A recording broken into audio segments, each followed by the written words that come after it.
I'll bank in Singapore, invest in Cambodia, live in Malaysia.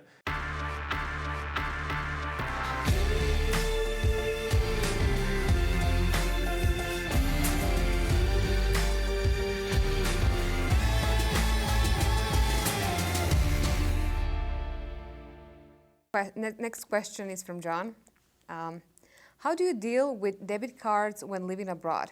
If you lose it, how do you retrieve it? People talk about offshore bank accounts, but there's a lot of risk when you lose a debit card or your card simply expires. If you have to fly to another country to retrieve a new card, it will be a difficult option. Yeah.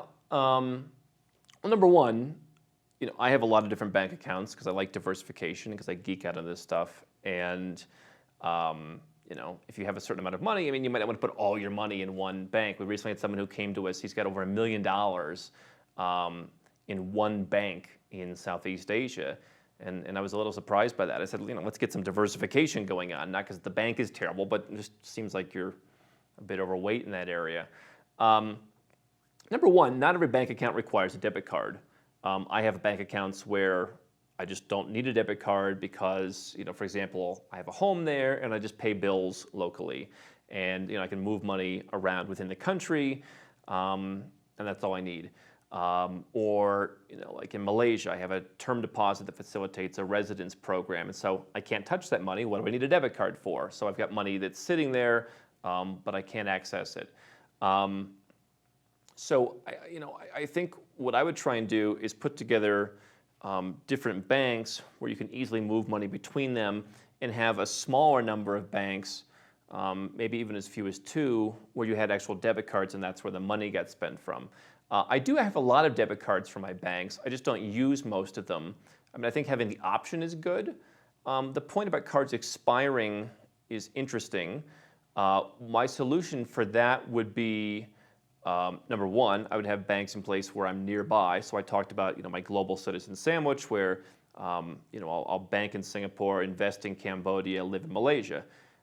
When I'm in Malaysia every year, as a matter of course, I'll go to Cambodia once or twice. I'll go to Singapore once or twice, whether it's for shopping, checking in investments, whatever. And so if I'm there and I had bank accounts there, I could just facilitate the expiring card.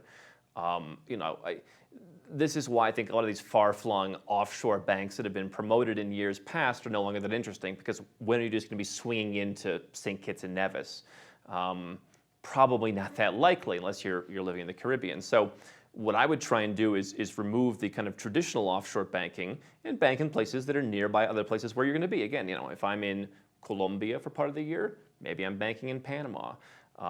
So the other suggestion I would give is if you have priority banking relationships, a lot of times you can have bankers, if you lose your card, you could just email your banker or call your banker, and they can, expedite the card, they can FedEx it out to you. Same thing with expiring cards. So, what I would do is if I'm just starting out, rather than accumulating lots of different bank accounts where I would have lots of different things to maintain, I would try and have 1 or 2 main relationships, and I would try and pile up enough cash in those accounts to where I can reach, that priority banking status. In a country like, Georgia, it could be as little as $20,000 to where they'd be able to personally help you in a way that a call center wouldn't. And so that's what I would do. And then, if I was running a cash flow business and I wanted to pile up liquidity in a bank, I would just expand from there once I had more money to have good relationships with other banks as well.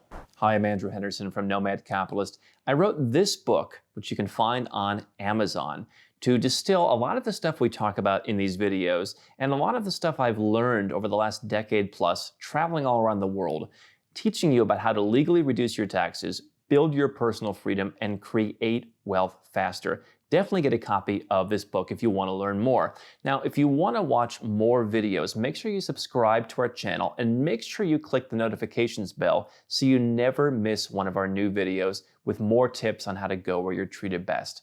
And if you're already a 6- or 7-figure entrepreneur and you'd like to put these strategies in place for yourself, go to nomadcapitalist.com and learn about how I can help you.